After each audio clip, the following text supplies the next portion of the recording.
ce programme linéaire que nous appelons le primal est sous la forme standard dans le sens où toutes les contraintes technologiques, et il y en a deux, sont de type inférieur ou égal. 5x1 moins 2x2 inférieur ou égal à 11, x1 plus 4x2 inférieur ou égal à 8, et puis les contraintes de non-négativité sont respectées. On a x1 supérieur ou égal à 0 et x2 supérieur ou égal à 0.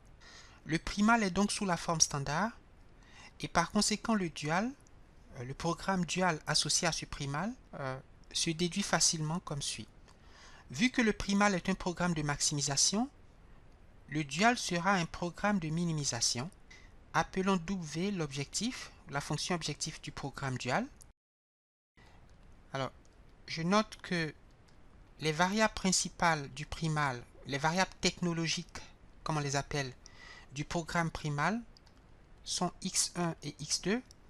Et pour connaître les variables du dual, il faut regarder les contraintes technologiques du primal.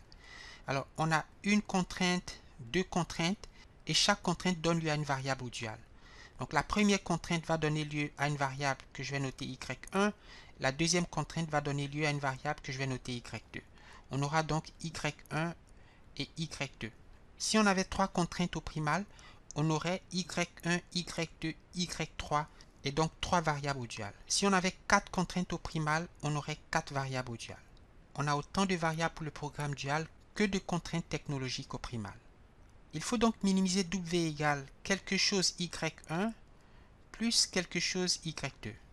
Alors, les coefficients de la fonction objectif du dual sont les seconds membres des contraintes du primal. Donc, pour y1, on aura 11 et pour y2, le coefficient vaut 8. Il faut donc minimiser pour le programme dual une fonction W qui s'écrit 11y1 plus 8y2. Alors pour les contraintes du dual, eh bien, on va transposer la matrice des coefficients du primal. Alors ces coefficients sont 5, moins 2, 1 et 4. Et en les transposant, on écrit la colonne 5, 1 devient une ligne. Donc on aura ici 5, 1. Et la colonne moins 2, 4 devient aussi une ligne. Ouais, donc on a 5y1 plus 1y2 et moins 2y1 plus 4y2. Alors, vu que le primal est sous la forme standard avec des contraintes de type inférieur ou égal, le dual sera aussi sous forme standard avec des contraintes de type supérieur ou égal. Donc, on a inférieur ou égal, inférieur ou égal. Ici, on aura supérieur ou égal, supérieur ou égal. Et les seconds membres du dual sont les coefficients dans la fonction objective du primal. Le membre de gauche de la première contrainte sera supérieur ou égal au coefficient de x1 qui vaut 7. Et pour la deuxième contrainte, on a moins 2y1 plus 4y2 supérieur ou égal à 3.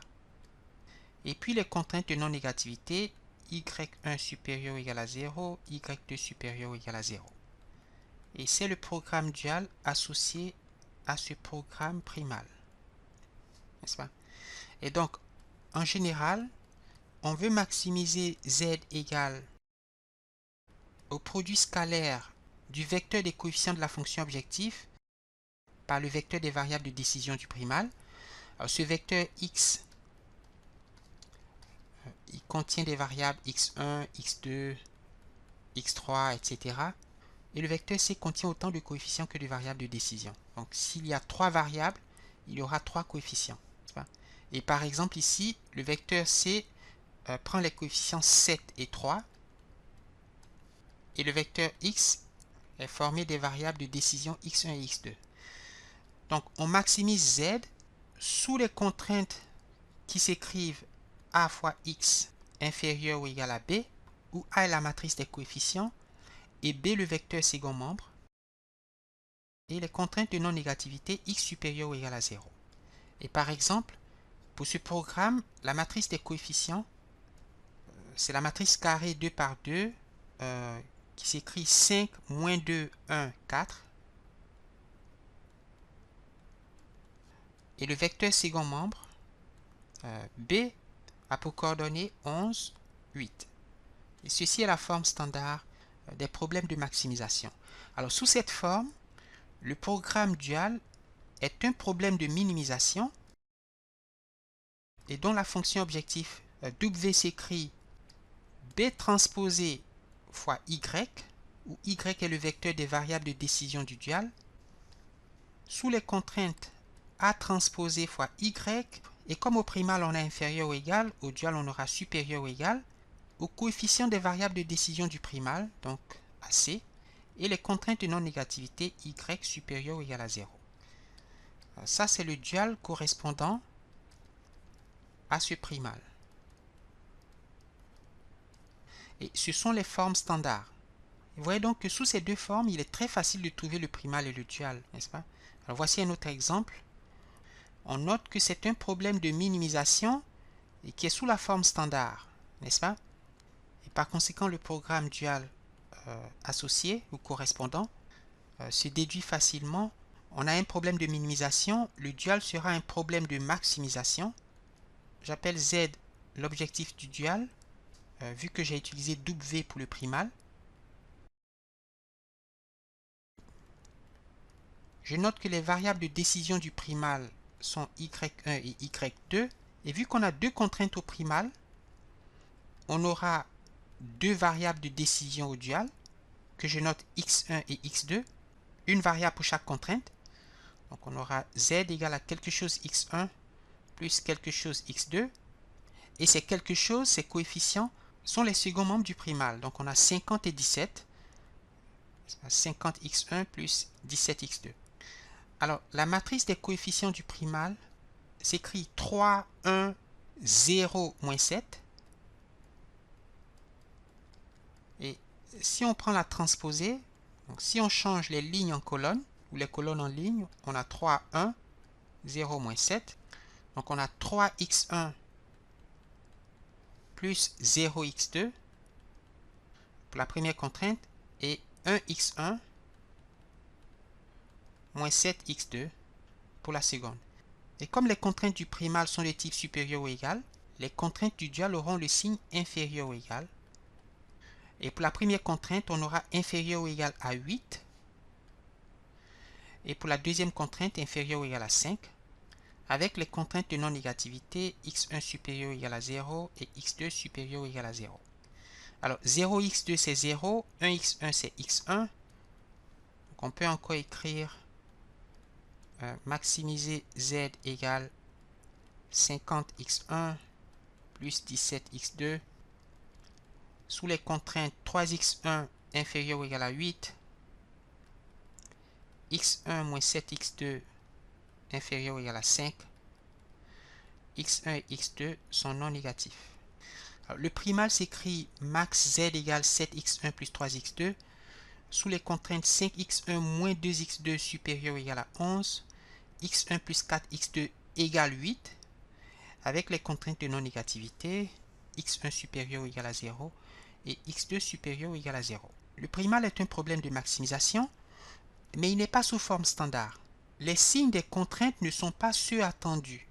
Pour un problème de maximisation, la forme standard exige que les contraintes soient de type inférieur ou égal. Et par conséquent, pour trouver le dual, nous allons faire un certain nombre de transformations.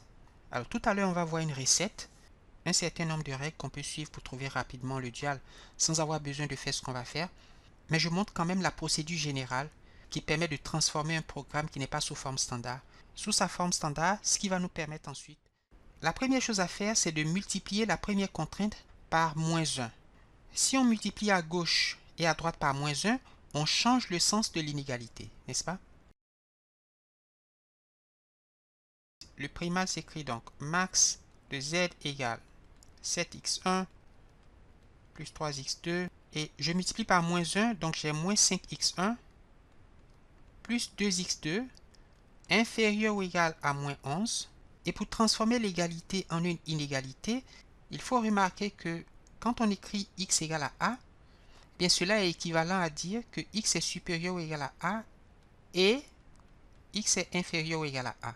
On peut donc transformer la contrainte d'égalité en deux contraintes d'inégalité.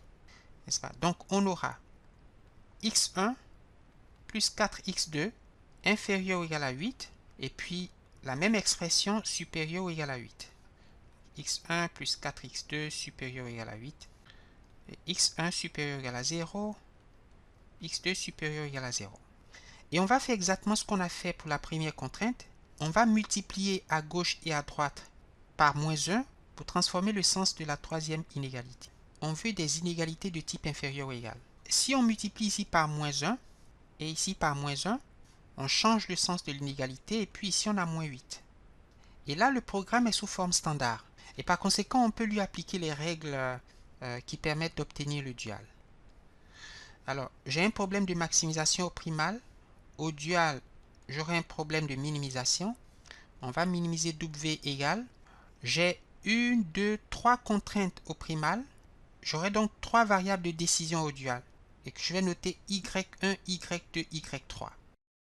On a Y1 plus Y2 plus Y3. Les coefficients de cette fonction objectif sont -11, 8 et -8. -11, 8. Alors, plus -8, ça fait bien sûr -8. Donc, on a -11Y1 plus 8Y2 moins 8Y3. Et pour les contraintes, on aura -5Y1 plus 1Y2 moins 1Y3. Et vu qu'on a des signes inférieurs ou égaux au primal, on aura supérieur ou égal au dual. Et supérieur ou égal à combien? Eh bien à 7. N'est-ce pas? Et pour la deuxième contrainte, on aura 2Y1 plus 4Y2 moins 4Y3 supérieur ou égal à 3. Et les contraintes de non-négativité, Y1 supérieur ou égal à 0, Y2 supérieur ou égal à 0, Y3. Alors on pourrait s'arrêter là. Mais remarquons que 8Y2 moins 8Y3 peut s'écrire encore 8 facteurs de Y2 moins Y3. Et 1Y2 moins Y3, c'est en fait Y2 moins Y3. Alors, 4Y2 moins 4Y3, c'est 4 facteurs de Y2 moins Y3. Écrivons donc plus 4 facteurs de Y2 moins Y3. Alors, vous voyez donc ce terme Y2 moins Y3 qui apparaît un peu partout. On va donc faire un changement de variable. Introduisons une variable que je vais appeler Y2' équivaut Y2 moins Y3. Ça, c'est d'une part. Et d'autre part, regardez, j'ai moins 11Y1 que je peux encore écrire 11 fois moins Y1. Et puis ici, j'ai moins 5Y1 que je peux écrire 5 fois moins Y1. Et j'ai 2Y1 que je peux écrire moins 2 fois moins Y1. Et poser que Y1', c'est moins Y1. Donc, j'introduis une nouvelle variable, Y1', qui est moins Y1. Et parce que je veux que tous les coefficients de la fonction objectif soient positifs, j'ai un signe négatif qui ne me plaît pas. Et je m'en débarrasse en faisant un changement de variable qui remplace moins Y1 par Y1'. Et puis, j'ai Y2 moins Y3 qui devient Y2'. W s'écrit donc 11 Y1' plus 8 Y2'. Sous les contraintes, 5 Y1' plus Y2' supérieur ou égal à 7 et moins 2 Y1' plus 4 Y2' supérieur ou égal à 3. Alors, quels sont les signes de Y1' et Y2'? Y1 est positif et donc moins Y1 sera négatif. Donc, Y1' est négatif. Donc, on a Y1' inférieur ou égal à 0. Y2' est la différence entre Y2 et Y3 qui sont des quantités positives.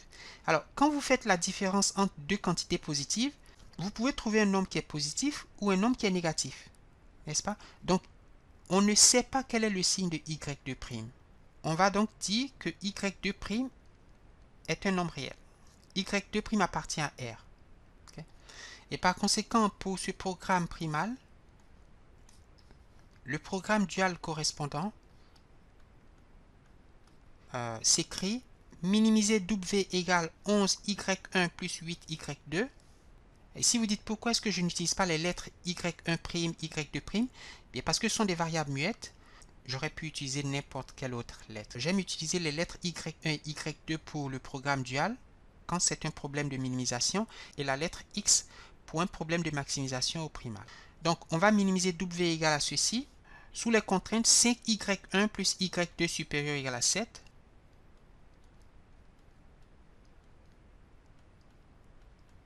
Moins 2Y1 plus 4Y2 supérieur égal à 3.